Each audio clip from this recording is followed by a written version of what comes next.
오늘 우리에게 주시는 하나님의 말씀은 마태복음 18장 21절에서 35절 말씀입니다. 그때에 베드로가 나와 이르되 주여, 형제가 내게 죄를 범하면 몇 번이나 용서하여 주리이까? 7번까지 하오리이까? 예수께서 이르시되 내게 이르노니 7번뿐 아니라 7번을 70번까지라도 할지니라. 그러므로 천국은 그 종들과 결산하려 하던 어떤 임금과 같으니 결산할 때에 10,000달란트 빚진 자 하나를 데려오매 갚을 것이 없는지라. 주인이 명하여 그 몸과 아내와 자식들과 모든 소유를 다 팔아 갚게 하라 하니 그 종이 엎드려 절하며 이르되 내게 참으소서, 다 갚으리이다 하거늘 그 종의 주인이 불쌍히 여겨 놓아보내며 그 빚을 탕감하여 주었더니 그 종이 나가서 자기에게 100데나리온 빚진 동료 한 사람을 만나 붙들어 목을 잡고 이르되 빚을 갚으라 하매 그 동료가 엎드려 간구하여 이르되 나에게 참아 주소서, 갚으리이다 하되 허락하지 아니하고 이에 가서 그가 빚을 갚도록 옥에 가두거늘 그 동료들이 그것을 보고 몹시 딱하게 여겨 주인에게 가서 그 일을 다 알리니 이에 주인이 그를 불러다가 말하되 악한 종아, 내가 빌기에 내가 내 빚을 전부 탕감하여 주었거늘 내가 너를 불쌍히 여김과 같이 너도 내 동료를 불쌍히 여김이 마땅하지 아니하냐 하고 주인이 노하여 그 빚을 다 갚도록 그를 옥졸들에게 넘기니라. 너희가 각각 마음으로부터 형제를 용서하지 아니하면 나의 하늘 아버지께서도 너희에게 이와 같이 하시리라. 아멘. 세상에서 우리는 빚진 자의 삶을 살다 보니까 얼마나 빚진 자의 삶이 고통스럽고 서럽고 슬프고 평안이 없는 삶이라는 것을 우리는 몸소 행하면서 살아가고 있습니다. 채권자가 채무를 이행하지 아니하면 얼마나 폭언을 하고 괴롭히고 또한 멸시하고 무시하고 업신여기면서 얼마나 함부로 말을 하는 것을 우리 인생의 삶에서 채무자는 언제나 이렇게 참 아픔을 겪으면서 살아갑니다.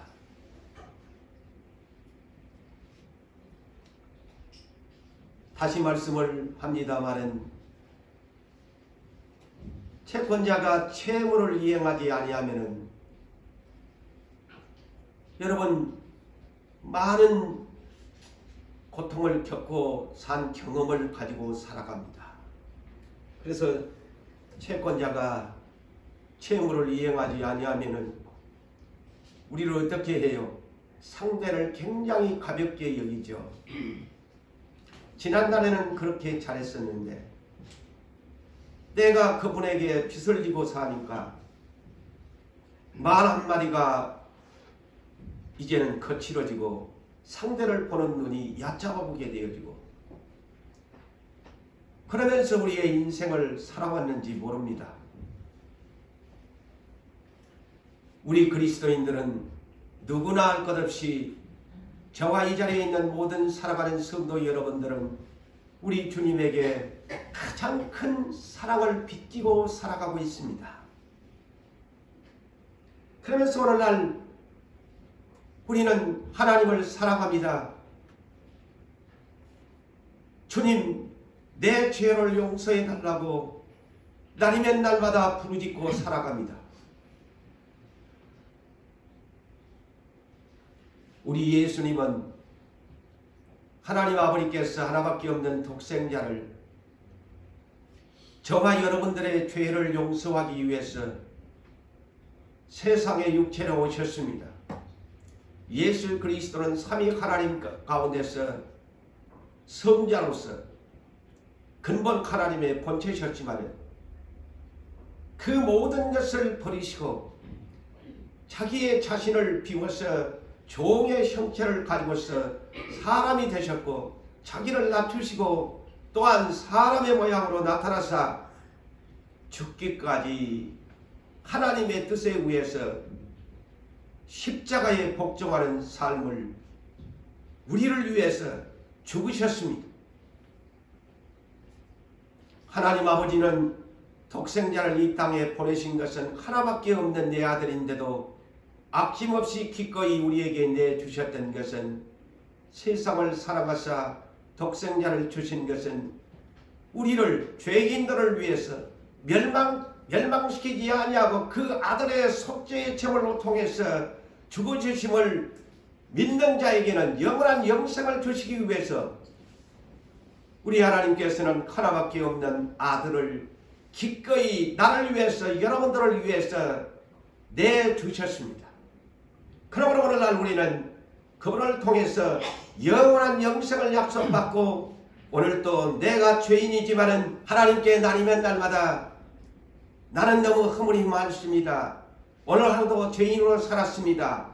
용서해 주기를 위해서 구하면서 살아가는데, 정작 나는 하나님께서는 용서를 구하면서 나는 내 형제에게 용서하면서 살아가고 있는가?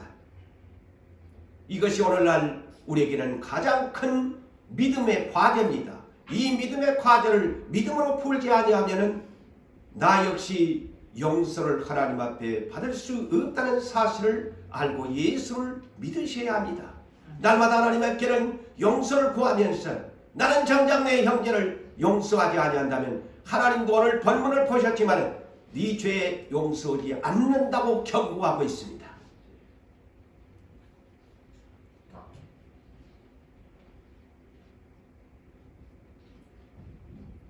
우리 하나님께서는 독생자 예수를 나를 위하여, 여러분들을 위하여 죽음의 십자가에 내주실 때, 이 땅에 육체로 오신 예수님은 33년 동안 가난하게 살면서 나 때문에 죽으셔야 했습니다. 나 때문에, 우리 때문에 그분은 엄청난 고난을 겪으셔야 했습니다. 채찍을 맞으셔야 했습니다. 침뱉음을 당하여야 했습니다. 하나님께 죄에 빚진 자를 위해서 우리 주님은 고난과 결국에 십자가에 못 박은 죽으심으로 대신했습니다. 그러나 우리에게 소망을 주신 것은 창사된 지 사흘 만에 부활의 첫 열매가 되므로, 그 죽어주심으로 끝나는 것이 아니라 다시 살아나심으로 말미암아 우리의 믿음은 헛것이 아니고, 우리가 전하는 복음도 헛것이 아니고, 잠자는 자들도 망하는 것이 아니고, 우리의 증언하는 예수를 믿는 것이 다 소망으로 바꿔진 것을 믿으시기를 바랍니다. 할렐루야. 그러므로 기독교의 핵심적 복음의 능력은 뭘까요? 예수라는 이름, 그 뜻은 자기 백성을 그들의 죄에서 구원할 자라는 이름입니다.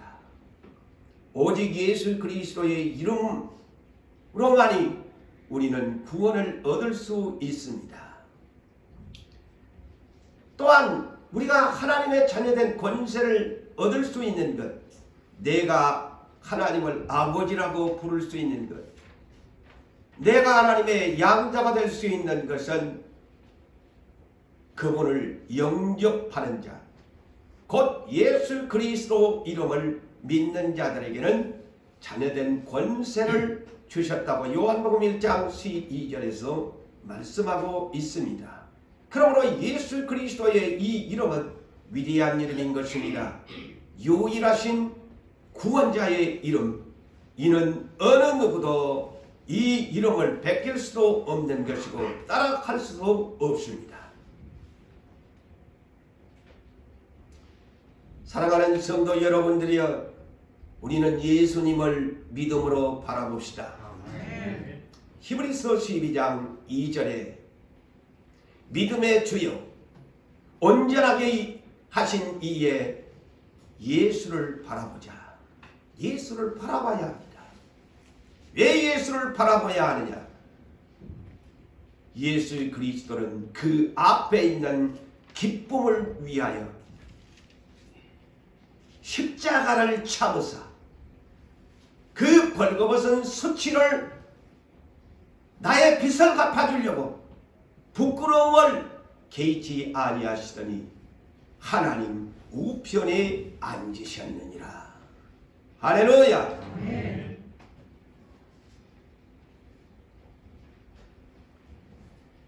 우리는 그래서 언제나 예수 그리스도를 어떤 가운데서도 낙심하지 말고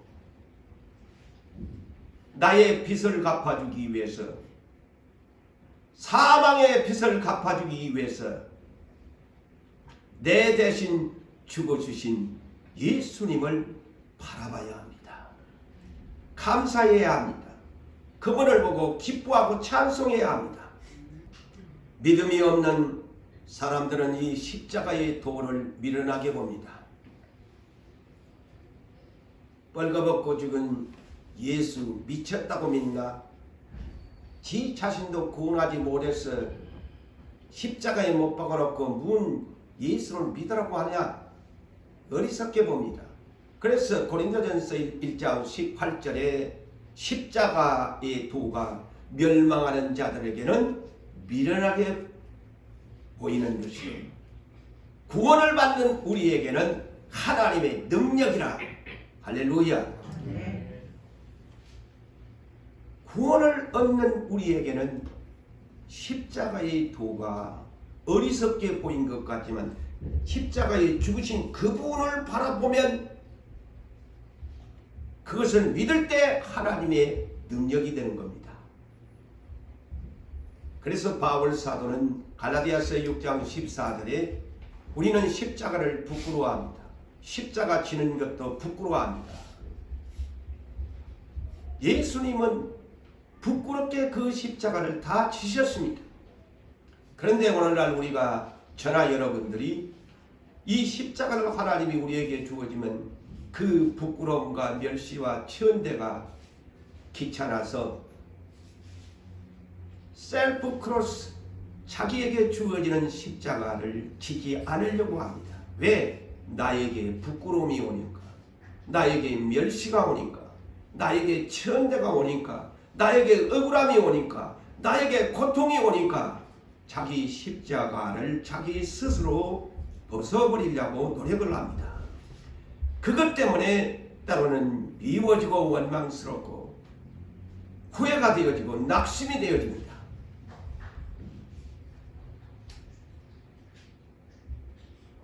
예수 그리스도가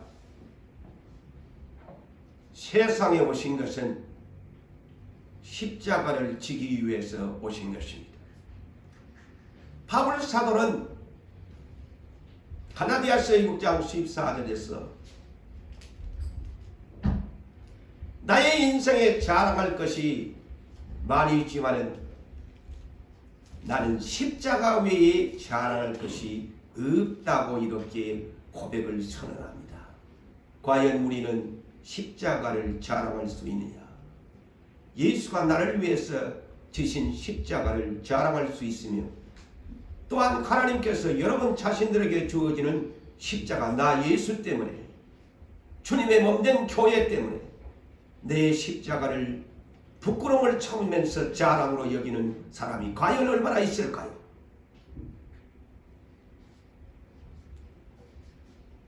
예수 잘 믿는 사람은 이곳에서 평가를 받게 되어 있습니다. 네가 진짜 예수를 잘 믿는 사람이냐, 못 믿는 사람이냐? 십자가를 그분에게 주면 답이 나옵니다. 다 입으로는 예수 잘 믿습니다. 다 잘 믿어요. 찬송 멋지게 잘하고, 설교 멋지게 잘하고. 하지만 십자가를 아버지께서 예수처럼 우리에게 주었을 때 내 십자가 과연 질 수 있을까?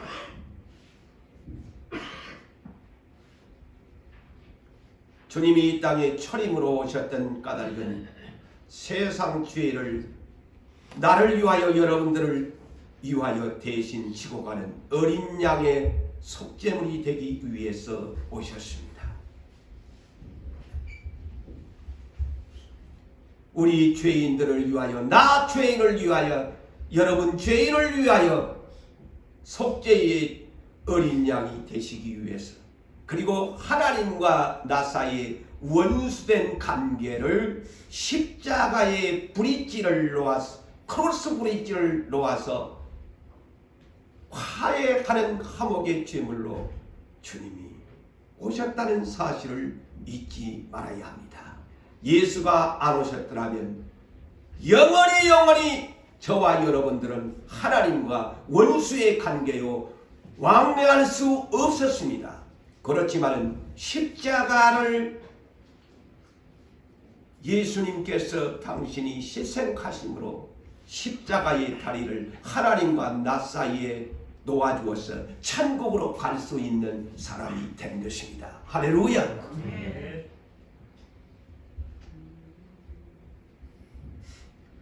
주님이 세상의 권세와 부를 원하고 따라다니는 제자들을 위해서 그들의 잘못된 고정관념을 없애기 위해서 마가복음 10장 43절에서 45절에 그 유명하신 말씀을 이렇게 합니다.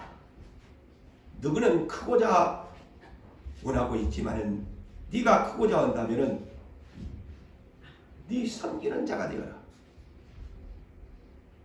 네 교회 으뜸이 되고 싶나? 종이 되어라. 나는 섬김을 받으려고 온 것이 아니고 중요한 말씀을 합니다. 나는 많은 사람을 위해서 대속물로 주려고 왔다. 너를 위해서 주기 위해서 왔다.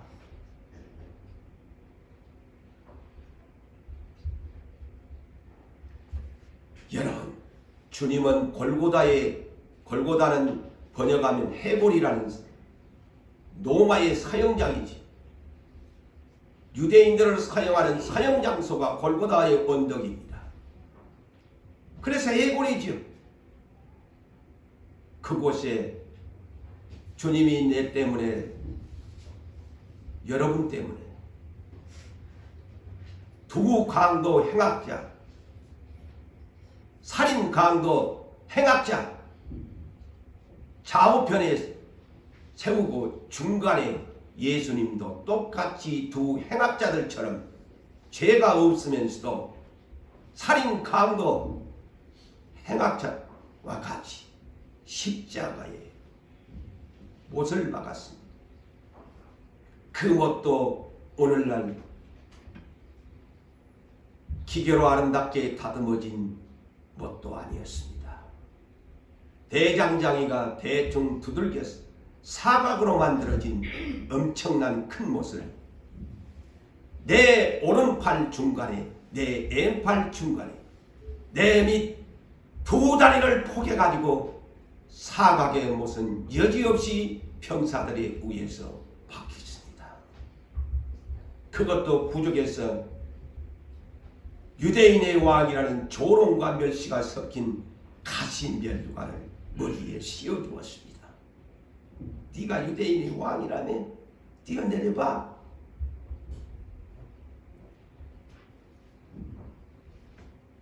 그리고는 빨리 죽으라고 병사가 창으로 예수님의 옆구리를 찔러버렸습니다. 주님의 몸속에 있는 물과 피는 거침없이 흘러내렸습니다. 골고다의 사형장에 예수님은 비참하게도 조롱과 멸시, 벌거벗긴 채, 내 죄 때문에 벌거벗긴 채 온갖 수치를 당하시면서 죽으셨습니다. 그런데 우리 주님의 조금도 나를 너 때문에 내가 죽었다. 야 이놈아, 너 못된 놈 때문에 내가 너가 미워 죽겠다. 네놈 때문에 내가 못을 박았단 말이야. 내가 얼마나 네가 미운지 생각만 해도 치가 떨린다. 네놈 때문에 내가 이렇게 죽었단 말이야. 그렇게 주님이 소리쳤습니까? 아닙니다. 누가복음 23장 34절에 그 유명한 말씀이 기록되어 있죠.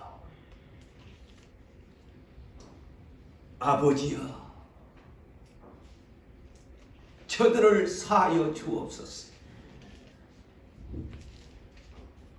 자기들이 하는 것을 알지 못함이니이다. 용서해 달라고 6시간 동안 뻘거벗긴 부끄러움의 수치 가운데서도 아버지여, 저 재훈이를 위해서, 혁준이를 위해서, 동전이를 위해서 용서해 주세요. 용서해 주세요. 저들이 아직 깨닫지를 못합니다. 용서해 주세요.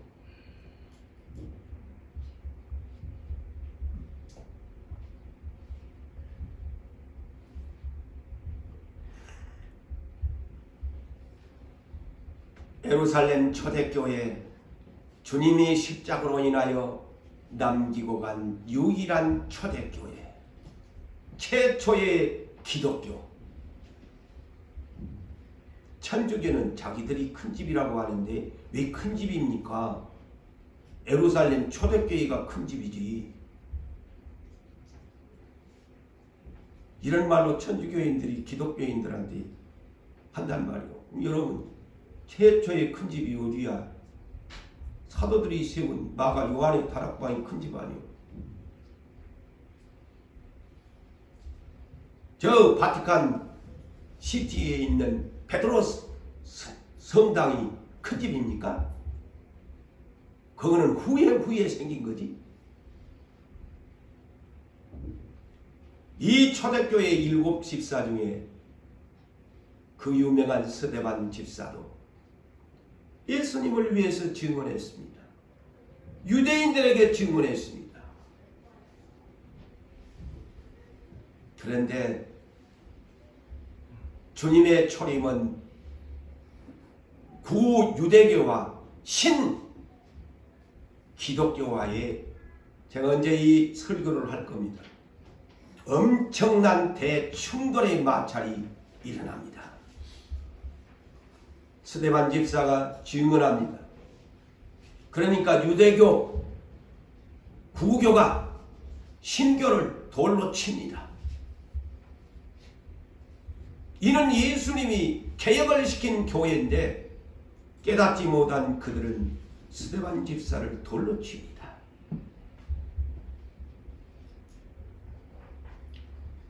그럴 때 스데반 집사도 예수님의 그 모습을 배웠습니다.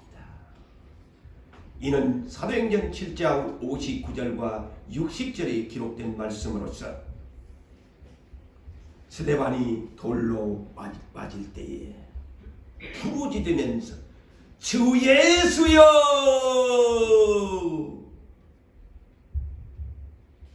내 영혼을 받으시옵소서 하면서 무릎을 꿇고서 불러 이르되 주여 이 죄를 저들에게 돌리지 마옵소서. 이 말을 하고 잔이라 하나님 나라에 들어갔단 말입니다. 이렇게 우리가 배워야 된다는 거죠. 스데반 집사가 그대로 배우잖아요. 돌로 치는 사람, 내 한번 네 돌로 쳤제, 네 내 두고 볼 거다. 우리는 보편적으로 그런단 말이죠. 우리의 고난은 바로 이런 온유겸손한 단계까지 가기 위해서 십자가의 고개턱을 올랐으면 이 교회는 하나님이 오시리라. 아멘. 아멘. 십자가가 지고 올라가기 위엔 힘들지만 십자가는 용서하고 지는 겁니다. 십자가는 불편하고 지는 것이 아닙니다. 용서하고 지는 겁니다. 예수처럼 지는 겁니다. 이것이 없으니까 십자가가 짜증납니다. 뭔가 잘못된 것 같습니다.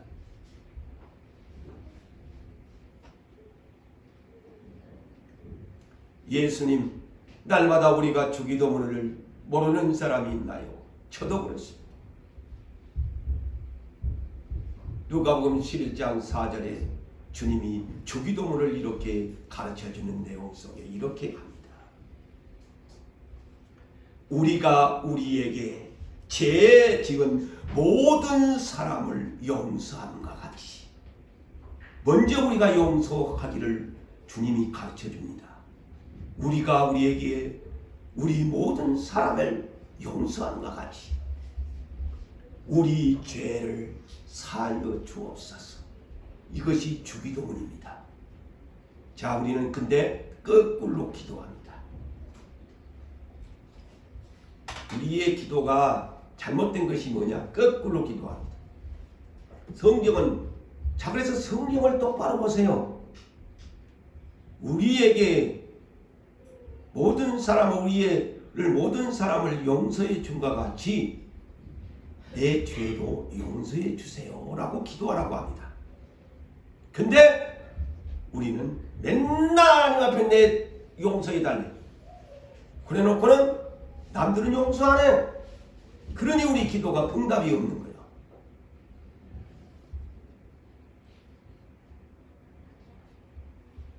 마가복음 11장 25절에도 이렇게 주님이 말씀합니다. 네가 성전에 가서 서서 기도할 때에 아무에게나 혐의가 있거든 용서하라. 그리하여야 하늘에 계신 너희 아버지께서도 너희 죄를 사하여 주시리라. 아멘. 기도하는 사람, 저도 기도하는 사람, 이 자리에 계시는 여러분 다 기도하는 사람들입니다. 그래서 누가복음 18장 9절에서 14절에 바리새인의 기도와 세리의 기도를 주님이 비유로 말하지 않아요. 바리새인은 와가지고 자기는 하나님 앞에 잘했다고 고개를 치켜들고 하늘을 물어보면서 기도를 합니다. 11조도 잘하고 무엇도 잘하고 자기의 의를 하나님 앞에 막 얘기합니다. 나 이렇게 했지 않습니까? 그런데 세리는 오자마자 물어도 보지도 못하고 멀리 서서 주여 나는 죄인이로소이다. 주님이 물어보잖아요. 이 두 사람 중 누구 기도를 들어주겠노? 세리의 기도를 들어준다고 했습니다. 남이 정죄하는 세리의 기도를 들어준다. 저도 여러분들도 기도에 주의하셔야 합니다.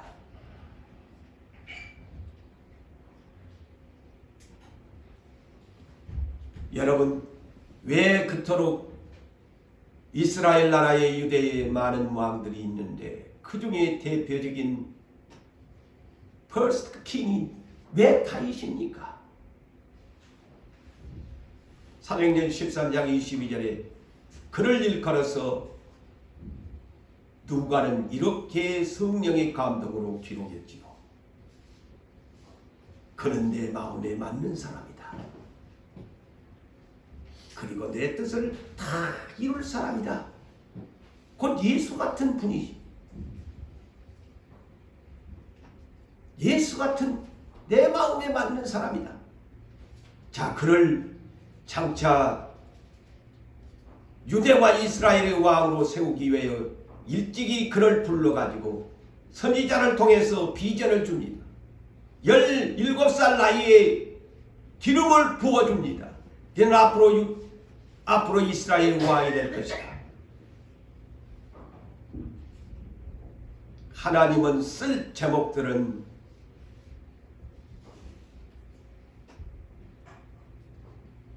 저 산속에 있는 우라만 나무 쓰기 위해서는 목수가 톱으로 켜야 합니다. 잘라내야 합니다. 모든 가지 쳐야 합니다. 톱으로 켜서 대패로 문대야 합니다. 그럴 때 비로소 그 산속에 있는 우라만 나무는 가치 있게 사용합니다. 하나님 역시도 들판에 멋지게 목동 출신인 저를 내가 장차 쓰겠다. 그렇지만 다듬어야 한다. 내가 톱으로 켜야 하고 대패기를 켜야만이 이스라엘의 왕이 될 수 있다. 그래서 그를 광야에다가 3,000명의 사울왕의 군대를 뒤쫓게 만들었어. 광야에서 그는 이스라엘의 왕의 마스터가 되기 위해서 연단을 받습니다. 하나님이 시험해 봅니다. 그 왼수 3,000명의 군대를 거느리고 사이를 잡으러 다니는 장인, 자기는 아무런 잘못도 없는데 시기 질투가 들어와서 사이를 죽이려고 합니다. 하나님은 2번 기회를 줍니다. 그런데 다윗은 한 번은 배설을 하려고 굴 속에 들어간 것 뒤에 숨어가서 칼로 왕의 옷자락을 조금 떼었잖아. 그래놓고는 저 산등성에 가서 소리를 치면서 이스라엘을 향하여 왕을 그렇게 너희가 모시면 되느냐? 내가 죽일 수 있었다. 죽일 수 있었다. 그 옷 배워온 것도 마저도 후회했다고 했어. 그만큼 인품이 용서의 사람이었다는 겁니다. 그래서 이스라엘을 맡긴 겁니다.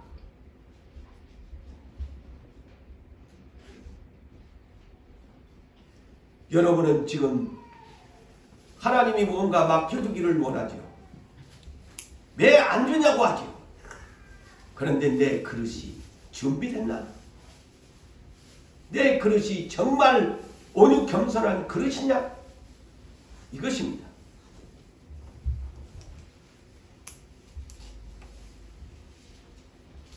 여러분, 용서는 자기 영광이라고 합니다. 용서는 자기 영광이다. 다 같이 따라합니다.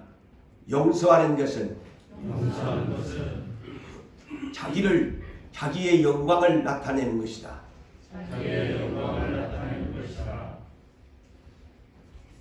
잠언서 19장 11절에 이와 같이 말씀합니다. 노하기를 분을 잘 내는 사람들을 향해서 용서 없이 노하기를 더디하는 것은 사람의 슬기고 허물을 용서하는 것은 자기의 영광이니라. 영광이래요. 그래서 예수가 우리를 용서해서 하나님 우편 보좌의 영광을 얻었죠. 자기의 영광이에요. 내가 용서해버리는.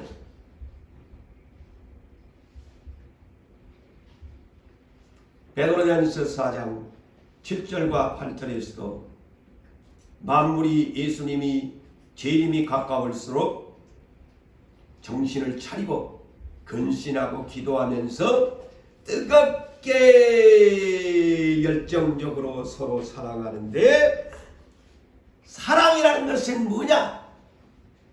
허다한 죄를 덮어주는 것이다.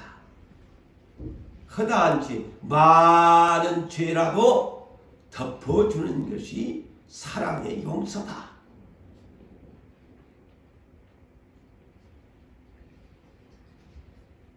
왜 우리는 용서하면서 살아야 할까요?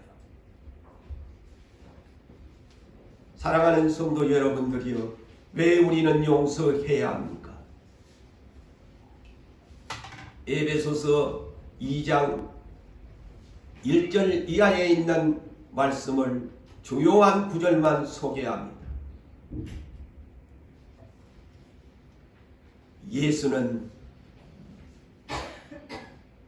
허물과 죄로 죽었던 나를 살려주셨다. 허물과 죄로 죽었던 나를 살려주셨다. 나는 어떤 사람인가? 다른 이들과 다를 바 없이 본질상 나는 진노의 자녀였다. 그렇지만 긍휼에 풍성하신 하나님이 우리를 사랑하신 그 큰 사랑을 인하여, 그래서 오늘 제목이 가장 큰 사랑을 빚진 사람이라고 했지요. 그 큰 사랑을 인하여 허물로 죽은 우리를 그리스도와 함께 살리셨고 너희는 은혜로 구원을 받은 것이라. 우리 주님이 나를 용서했기 때문에 내가 구원을 받은 것입니다. 그런데 내가 용서가 없다면 구원받을 자격이 없다는 말로 들으십시오. 너희는 그 은혜에 의하여 믿음으로 말미암아 구원을 받았으니 이것은 너희에게서 난 것이 아닌 하나님의 선물이라. 다시 말할 것 같으면 너는 전적으로 너의 과거의 죄를 내가 묻지 않겠다. 하나님의 선물, 구원의 선물이라는 말이 다른 말로 이 말입니다. 네 지난날에 예수 믿기 전에 지은 허물과 죄로 죽었던 것 과거를 묻지 않겠다. 다 내가 잊어버리겠다. 그것이 구원입니다. 오늘날 근데 구원을 이해를 못하신 분들이 많더라고요. 네 과거를 묻지 않겠다.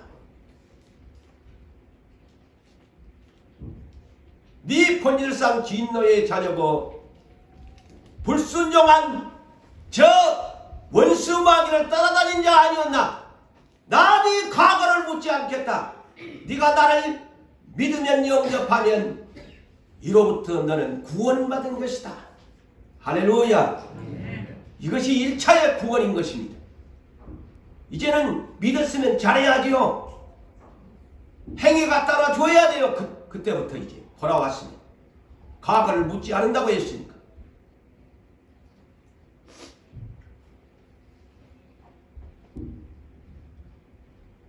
그러므로 로마서 8장 1절로 12절에 있는 말씀 중에 주요한 말씀을 여러분들에게 말씀을 한다. 그러므로 이제는 그리스도 안에 있으면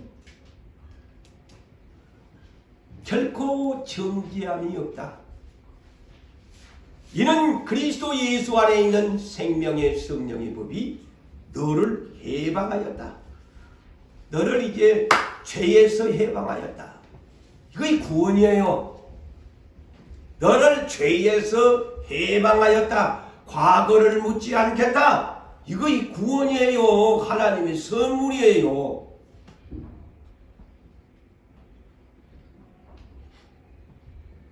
그래서 이제부터 네 잘 믿으래. 이제부터 내 말에 순종해래.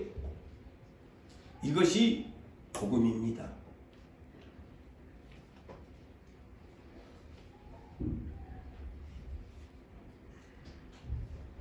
우리는 하나님 앞에서 육신의 생각을 버려야 돼요. 육신의 생각을 하면은 절대로 우리 예수 그리스도를 따라갈 수 없습니다. 말씀을 따라갈 수 없습니다. 육신의 생각은 그래서 사망이고 육신의 생각은 하나님과 원수가 되어지고 육신의 생각을 가지는 사람은 하나님의 법 말씀을 굴복 할 수가 없다고 말씀합니다. 그러면서 로마서 8장 12절에 이렇게 말씀합니다. 그러므로 형제들아 우리가 빚진 자로 돼. 자, 그래서 빚진 자라고 합니다. 성경에서. 저도 하나님께 빚진 자입니다. 우리 모두가 다 하나님 앞에 빚진 자입니다. 우리가 빚진 자로 돼 육신에게 져서 육신대로 살 것이 아니니라. 육신대로 살면 안 된대요. 이제 주님에게 여러분들이 행위 없이 구원을 받았으면, 죄에서 해방받았으면 다시는 육신대로 살면 안 된다. 육신대로 살면 반드시 죽을 것이요. 자, 반드시 죽는다고 합니다. 여러분, 복음을 이상하게 해석하지 마세요. 저 아담과 하와에게도 먹는 날에는 반드시 죽는다고 하잖아요. 자, 신약 성경에도 네가 예수를 통해서 이제 정죄함이 없어 너를 해방하였으니까 네 육신대로 살지 말고 성령을 따라서 살아라.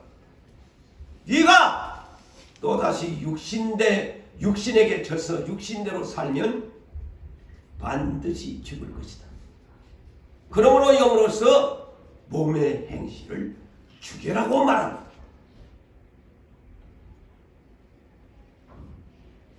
그래서 갈라디아서 5장 24절에 그 유명한 말씀이 뭡니까? 그리스도 예수의 사람들은 십자가에 세 가지를 못을 박았다. 첫째는 육체, 두째는 정욕, 셋째는 탐심.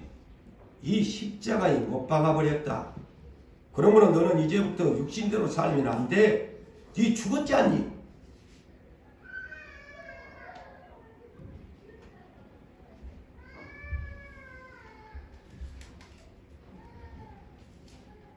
그렇다면 사랑하는 성도 여러분, 우리는 주님께 빚진 자가 분명한데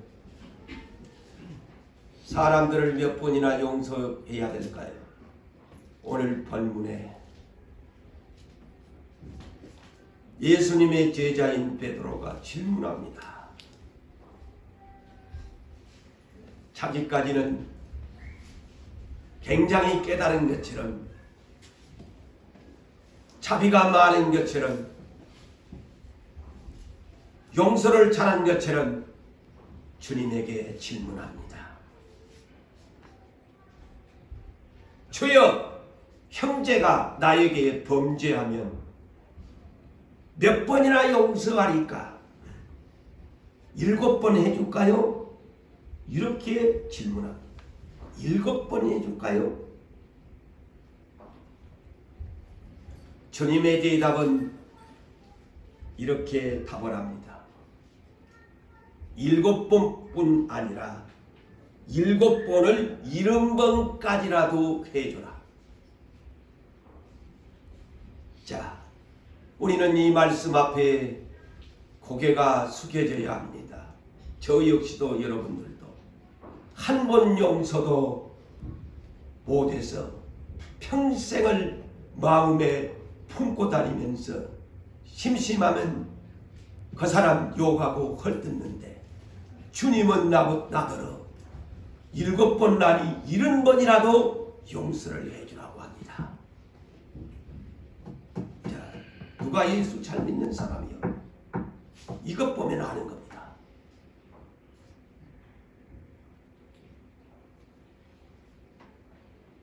그러면서 주님이 오늘 비유로 말씀하지요. 천국 어떤 사람이 들어가냐, 이 내용입니다. 천국은 어떤 종들과 함께 계산 결산을 해야 할 때가 온다. 그 천국의 임금이 누구야? 예수 그리스도. 당신 자신이 다 빚을 갚아주어 버렸잖아요. 근데 왜 너는 용서 못하니? 그 얘기입니다. 예수는 나는 너를 위해서 그래서 비유로 하잖아요. 결산할 때에 빚진 자, 나 여러분들을 주님이 불러온 겁니다. 예, 재훈아, 너 이리 와. 나하고 결산하자. 너 나한테 10,000달란트 빚졌지? 여러분들한테 질문합니다. 혁준아, 나하고 결산하자. 네 인생 결산하자. 네 천국 간다며. 천국 간다고 네 예수 믿지? 지금 나와 결산하자. 네 나한테 10,000달란트 빚졌다.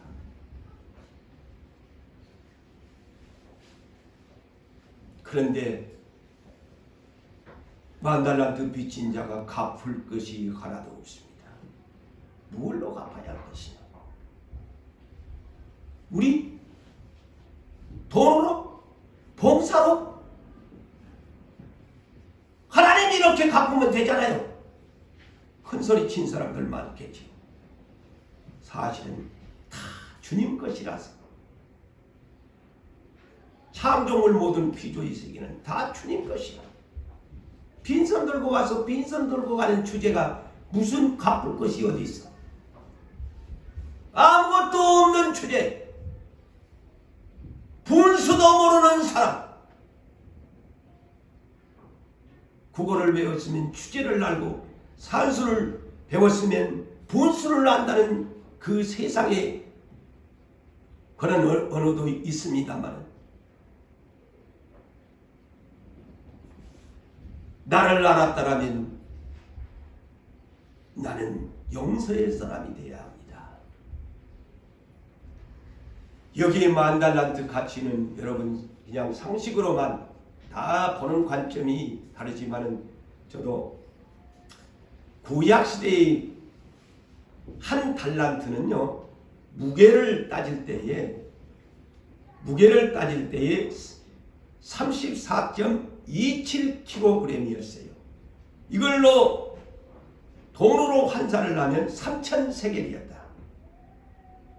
구약시대. 그런데 자, 예수님이 오신 그 초림의 당시에 유대의 화폐 단위를 여러분이 알아야 합니다. 예수님이 오셨을 때에 그때 로마 식민지에 그 화폐 단위를 보니까 1달란트가 약 은으로 34kg이었다. 은으로 34kg. 그런데 이것도 3,000세겔이라. 그렇다면 1세겔이 이 화폐가 어느 정도냐? 유대의 화폐 가치가 은 11.38g인데 노동자의 4일 품삯이다. 1세겔이. 노동자의 4일 품삯이다. 그러면 1달란트가 3,000세겔이라고 그랬죠. 유대의 화폐 단위가. 그러면 4 곱하기 3,000을 하니까 12,000 12,800 나오나? 이것을 우리가 1년 300일을 이룬다고 하니까 40년이 같이 급여야. 1달란트만. 그러면 10,000달란트면 계산하면 40만 년도 가치나 돼. 그런데 전문가들이 말할 때 이 10,000달란트를 오늘날 현대 화폐의 가치는 100억 정도로 본다고 합니다. 100억 정도.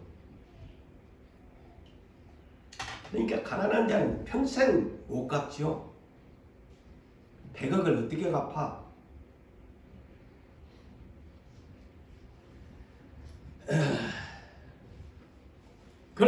그런데 이런 엄청난 빚을 진 사람이 주인이 불러가고 빚 갚아니 10,000달란트 갚아내. 그러니까 아무것도 없다 보니까 어쩌겠어요. 자, 주인이 명령합니다. 네 갚을 거 없다고? 네 몸뚱아리, 네 아내, 네 자식 그리고 너희 집에 있는 모든 소유 경매 다 때려가지고 내한테 갚아라. 다 팔아가지고 갚아라.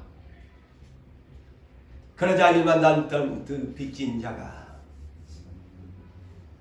두 설모 빌었으니 엎드려 절을 하면서 나에게 참으소서. 나에게 참으소서. 내가 갚겠나이다. 빚진 자들이 삶이 그러잖아요. 참아주세요. 갚을게요. 언제까지만 여유 좀 주세요. 그러잖아요. 우리는 이 현실감 있게 느끼는 장면입니다. 갚겠습니다. 그런데 주인이 얼마나 마음이 좋은지 이 엎드려서 참아달라고 비는 이 사람은 무려 평생 갚아도 갚을 수 없는 1만 달란트를 전부 탕감해 주었습니다. 가라. 내가 불쌍히 너를 여긴다. 그의 누구냐? 예수 그리스도십니다. 이 피우가 네 죄 용서해 줄게. 이때부터 잘해라. 예수 잘 믿어라. 천국에 가려면 네 용서 받았으니까 용서하면서 살아라. 그래서 보내주었습니다. 야, 1만 달란트 탕감받은 사람 빚지고 산 우리가 경험해보지만 하늘을 나는 것 같은 기쁨이었을 겁니다. 독수리가 날개치며 올라간 것 같은 얼마나 춤을 추듯 기뻤겠습니까? 콧노래를 불어가면서 흥얼거리면서 그 임금 앞에서 나와가지고 이제 나는 살았다. 나는 행복한 사람이야. 빚도 아무것도 없다. 아유, 세상에나 로또 복권 당첨된 것도 아니고 하늘에서 이 돈벼락이 떨어져가지고 1만 달란트 빚을 갚았네. 막 흥얼거리면서 너무너무 좋아가지고 오는데 오면 눈이 번쩍 뜨이는 한 사람이 있어. 자기에게 빚진 사람이 하나 걸어오고 있는 거야. 응? 자기한테 100데나리온을 빚진 사람이 오는 거야. 여기에 데나리온은 노마하페입니다. 노마하페로 1데나리온이 하루 노동자의 품삯이에요. 그러니까 100일 정도 되는 노마하페 단위로 이 200데나리온 빚진 사람이 오니까 아이 금방 탕감 먹고 나가놓고는 이 성경에 보니까 야 이놈 새끼야 멱살을 잡고 그냥 목을 잡고 막 내 돈 100데나리온을 내놔라. 이것이 바로 주제 파악을 못한다는 것이죠. 분수를 용서받아 놓고 자기한테 배가 안 갚는다고 이런 멱살을 때려잡고 그러니까 그 사람이 막 가이고 자기처럼 또 막 빌고 살려달라고 갚겠다고 하는데 용서를 허락을 안 했다. 그래가지고 오늘날 세상적으로 말할 것 같으면 고발을 해갖고 옥에다가 넣은 거야. 세상에 옥에다가 넣은 거야. 그런데 이 소문을 이 임금의 신하들 말하자면 종들이 세상에 이런 딱한 소문을 들으니까 너무 딱한 거 아니야. 그래서 주인님 아니 세상에 주인님에게 1만 달란트를 탕감받은 사람이 100데나리온 안 갚는다고 옥에 고발해갖고 감옥에다가 쳐넣었대요. 그러니 주인이 당장에 불러온나 그놈. 잘 들읍시다. 당장에 그놈 불러온나. 나무 얘기로 듣지 말고 내 얘기로 들으셔야 돼. 우리 주님이 우리 주님이 1만 달란트 나 빚 갚아줬잖아요. 생명의 빚을 갚아줬잖아요. 근데 좀 있으면 다른 사람 용서란 거에 없어.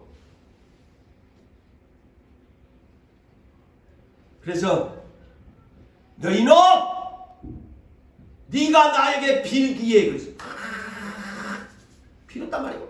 네가 나에게 빌기에 내가 1만 달란트 엄청난 것도 너에게 그냥 묻지도 않고 그냥 내가 니를 전부 탕감해 주었는데 네 돈으로 100대라는 좀 하면은 너에게 빌면은 너도 나처럼 용서해 줘야 안 되겠나?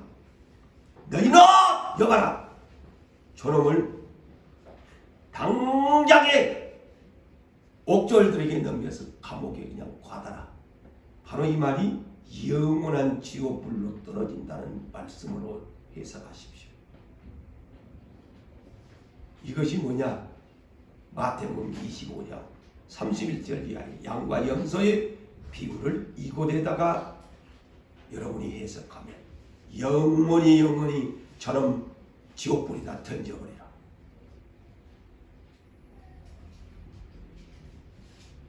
그러면서 오늘 35절을 봅시다.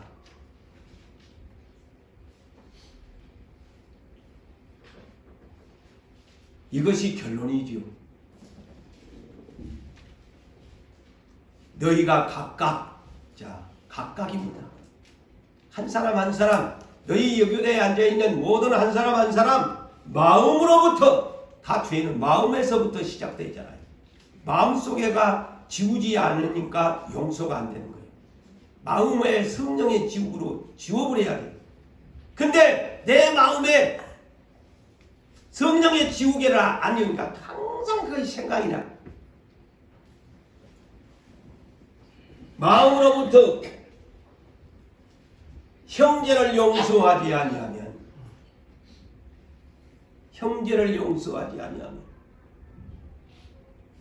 너희 하늘에 계신 아버지께서도 너희에게 이와 같이 하시리라.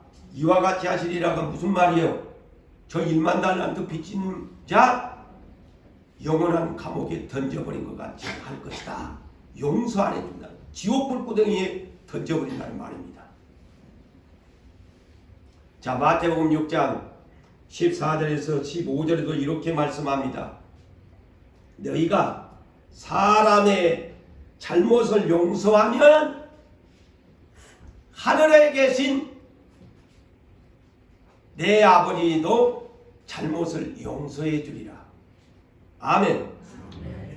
그런데 너희가 잘못을 용서하지 아니하면 하늘에 계신 아버지도 너희 잘못을 용서하지 않으신다고 성경은 말합니다. 자, 우리가 이런 것들을 놓치고 사니까 저나 여러분이 문제인 겁니다. 응? 자, 여러분, 결론을 짓습니다. 용서는 믿음으로만이 가능합니다. 믿음이 없이는 용서를 해줄 수가 없습니다. 하지만 용서하기 위해서 노력해야 합니다. 왜 해야 하느냐? 내가 하나님 앞에 용서를 받지 못하기 때문에 나는 이 과제를 풀어야 합니다. 성경에 그러잖아요. 용서 안 해주면 나도 네 죄 용서 안 한다고 하기 싫어도 용서해야 돼요. 내가 용서하고 주님 앞에 가야 돼요.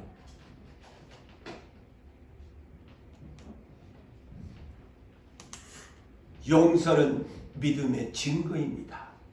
내가 믿는다고 하면 증거가 있어야지. 그러면 용서해야 돼. 그 용서가 증거입니다. 용서에 3가지의 법칙이 있습니다. 알아놓으세요. 용서에는 3가지의 법칙이 있습니다. 첫째, 용서하라. 영어로 forgive. 용서하라. 둘째, 잊으라. forget. 3F지요. 용서의 3F 법칙. 두 번째는 잊어라. forget. 그 다음에 셋째는 뭘까요? 영원히 forever. forever. 영원히 잊어라. 근데 우리는 안 그러잖아요. 심심하면 또 마음에서 꺼내가지고 씹고 그냥 그런단 말이죠. 그 용서가 아닙니다. 마음에서 지우라고 그러잖아요. 다시 할까요? 용서는 forgive, 용서해라. 둘째, forget, 잊어버려라. 셋째, 영원히 예수처럼 용서하라. forever. 사랑하는 성도 여러분, 우리는 주님께 가장 큰 사랑을 빚진 사람입니다. 그러므로 이제부터 저도 여러분들도 용서하며 살아가는 예수를 닮은 여러분 되시기를 주의 이름으로